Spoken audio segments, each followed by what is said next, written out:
fat. Carnage. Two lads chewing the fat. It's Carnage. Tony and Aaron in the studio. Carnage. What will they talk about? 'Cause we don't know. Carnage. Tony and Aaron in the podcast hut.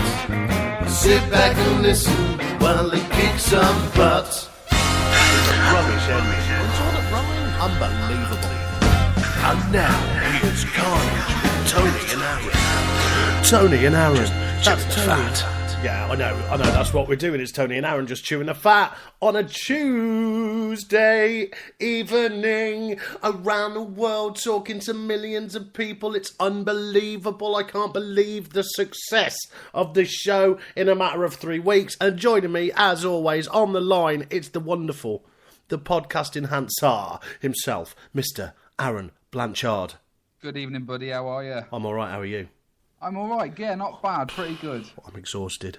Already, that's a hell of an intro, that, isn't it? It's good, wasn't it? It's deserved. It's deserved. Let me start by going straight into the chat box because we've got beautiful people from around the world. We've got Julia Wimbush, the very first winner on show 1 of the Carnage Pod VIP Club members badge winning thing. First winner. Yeah, we've got Mario. Let's do this. We've got Diarrhea's back. Here we go again. Matt Shart, evening all. Only my cue. Yeah, she says. Oh, now I know her from Periscope and Twitter, and I can't pronounce her name, so I call her. Amazing. That's like most of the words around here. Yeah, I'm continental. I know how to speak that language. Julia Wimbush, big smiley face. Hi, everyone. Hey up, Tony. Hey up, Adam. Who the hell is Adam? Are you? All right. Right, Adam, Aaron, I think that Matt, who's German, has got a little bit confused. Right. Hey up, love. Yeah.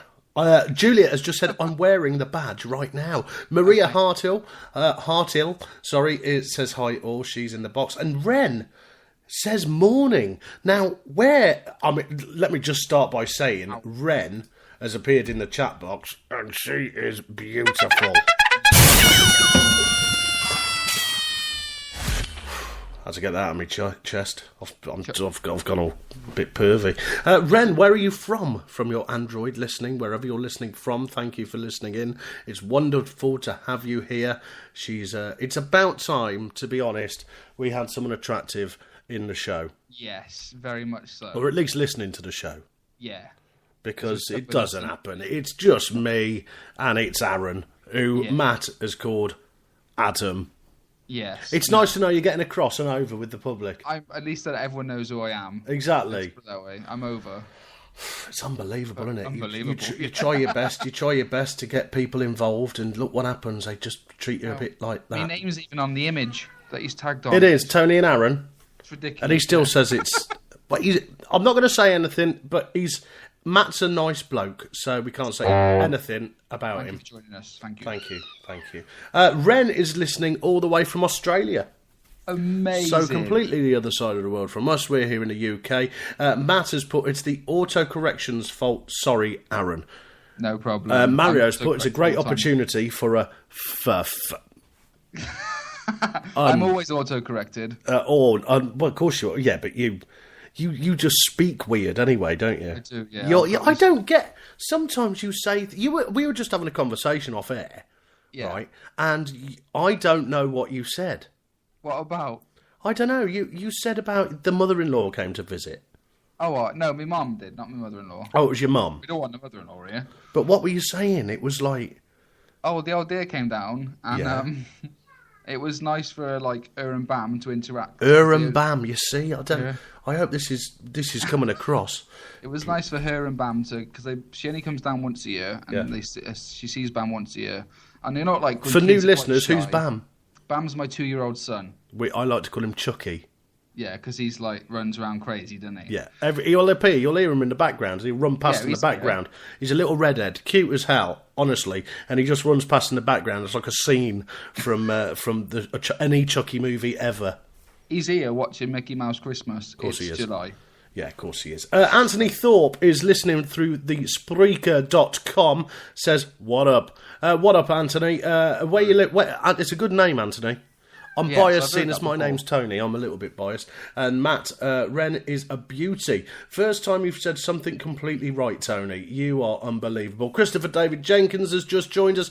I just want to say thank you to everybody that's gone over to iTunes, given us a review, kept us in the new and noteworthy on the comedy. We're at number 8 today. And incredible. In all new and noteworthy podcasts, we're at 34. Yeah, so like it changes daily. But we're there. All of them. And it's all thanks to you beautiful people. Now, because of that and all the lovely comments, the people will be tuning in expecting an incredible show.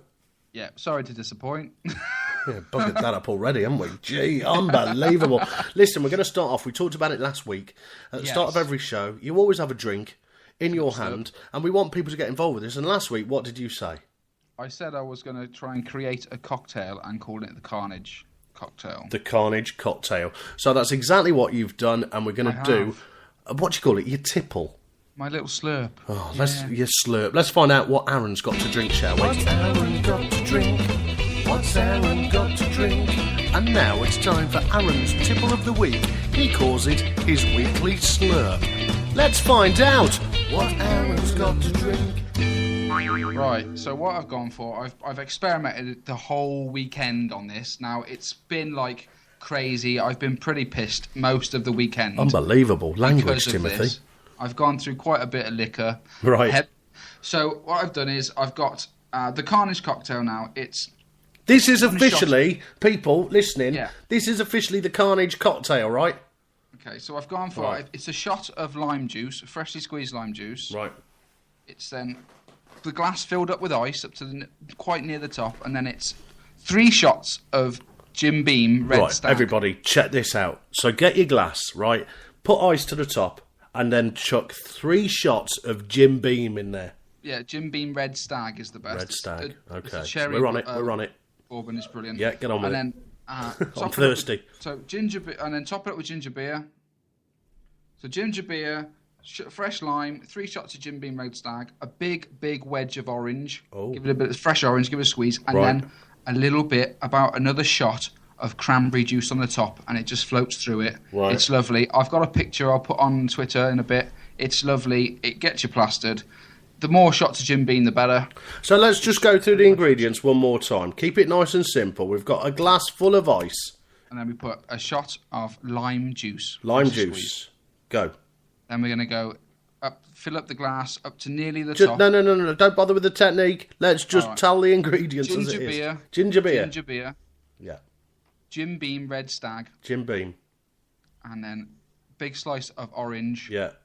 And then topped it with cranberry juice on top. Beautiful, people.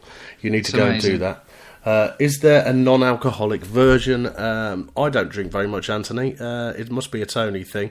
Gav is here from Funny Looking Pod. He is also a winner of the VIP badge. Who's going to win today? If you sent a picture, it could be you. Is there a non-alcoholic version? Yeah, or are you going to do... Jim Beam in. Just don't put Jim Beam in, is that it? Yeah, and it's just as good.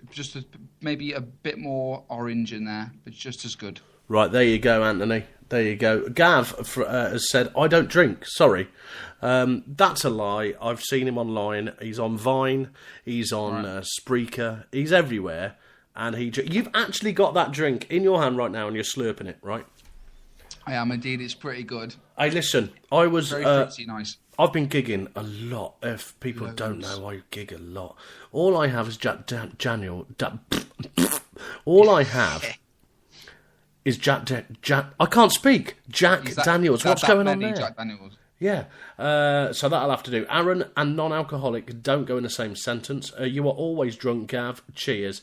Here she goes. Cheers to you both with red wine. There we go. There you go. And Mario has said, bottoms up, he'll be on a can of Foster's or Carling. Bargain. There are other alcoholic drinks available. Do you know what's sacrilege? This is carnage. I've not got a drink. Oh my God. This is a disaster. Terrible. I am not having that. What is going on? Anyway, listen, we'll be giving away another VIP badge. I've been so busy this week. I was out Thursday night performing. Yeah. I was out Friday night down in Hampshire somewhere. I was out Saturday night and I did a big charity event on Sunday, which was amazing for the charity New Hope, which was a big sort of 5th birthday party festival thing. There are pictures all online and on Instagram and all the rest of it. It's been really cool, but it almost finished me off. Yeah, I spoke to you briefly between each gig, and the words got like, "How are you?" Yeah. Tired. Yeah. Then it became bollocks. Yeah. And then it just got worse and worse as the texts went on. Yeah. As the days went on. So, yeah, I've been trying to keep a track on Just you. exhausted, but everywhere. one of the funniest things, I was performing with my mate Guy doing a Blues Brothers show on possibly Saturday. I think so. It was a wedding, and the father of the bride was very drunk. So drunk that he went and got changed, and he went and put just a T-shirt on, some jeans, and he was on the dance floor. Now he had white hair, picture this, and a moustache. He looked like, I don't know what he looked like, a Santa without a beard. But now I want you all to imagine this, because I looked off stage and there was a woman, I say dancing, she was about 45 stone. It was more of a rocking very slowly backwards and forwards. Now this guy went over to her and he just stood there, his shoulders were hunched forward and his head was jibbing out like that. Oh, you can't see this, Aaron can see this. Yeah. And he had a bit of a pervy look on his face, right? Oh dear, right. Mario said, was he chucking shapes? No, he wasn't. Yeah. So I looked down and he pushed his hips really far forward. Right. And he was literally just resting his crotch against her leg. Okay. But really obviously. Like with his, he was like pushing his hips forward, shoulders slapped, and every now and then he looked down, he had a real grimace on his face, and he was just rolling. And I looked, and at the end of the song, I had to say something over the microphone. And I said, ladies, stay away from that pervert on the dance floor. And he just turned around, burst out laughing, and gave me a high five. I was like, he's admitting this. He's admitting it. It was weird. So basically, he was resting his old boy on someone else's knee. Oh, yeah, he was just thrusting his crotch against this 45-stone woman. And because they were dancing, she was moving very slowly. And he was just like, that's the sound I imagine he was making. It was the most unbelievable thing I've ever seen. Then on Sunday, right, great gig, but I get there, sound man, not a clue. Now, for technical people, Nick has joined us. She's here in the chat box. That's beautiful. Hello, Nikki. Thank you for joining us. She wasn't going to join us because she was working tonight. Somehow she's made it here. I think she's skiving. So basically, this sound man, I turn up, he's meant to have, there's lots of bands on, so there's a thing called a box on stage where everyone plugs into. I said, where's your box? He went, oh, I ain't got one of them. Oh, I said, well, how's everyone plugging in? Oh, through my desk. You've only got 4 channels, mate. We've got big bands turning up here. I'll tell you what, so I had to do my own mix and then feed it into it. Oh, it was a disaster, but he wasn't really a sound man. I don't think. I think he was just pretending. He was pretending. She's after. Customers are loving it. Are we? Let me just check. Are we live in the pub right now? Because Nick is meant to be working. If we're live in the pub, then I'm going to give you a shout out in the pub, and I want a couple of names to give a shout out to here on Carnage, which you can check out on iTunes. Like I've said, we're live right now on Spreaker. Think we're all after a badge. Anthony, you could win a badge, but the thing is, somebody has to win it tonight. And they win it by sending us a picture from last week. Pub's almost empty, she said. Ridiculous. Oh, just unbelievable. But are we out loud in the pub? Yeah, are we like over the big speaker? She says the pub are loving it, but there's no one in the pub. Right, what's the name of the pub? What's the name of the pub? And where is it based? Give us a location. It's that crotch dancing Nick. I don't know, she's gone mad. We are live in the pub. Give Colleen a shout out. Colleen, hello to you. Hiya, Colleen, how's it going? Hope you're all right. What are you drinking? Yeah, how much is a packet of Scampi crisps? Oh, don't get Scampi. Scampi fries, do you remember them? Gav has already lost his badge. Oh, what? Gav has lost his badge. Unbelievable. In support, you can get scrapped from the Hall of Fame. You can lose your induction. You can lose it. Unbelievable. We need to do a winner. We're going to do a winner, and we're going to do it very shortly, all right? But Yes. is there anyone else? Is that all that's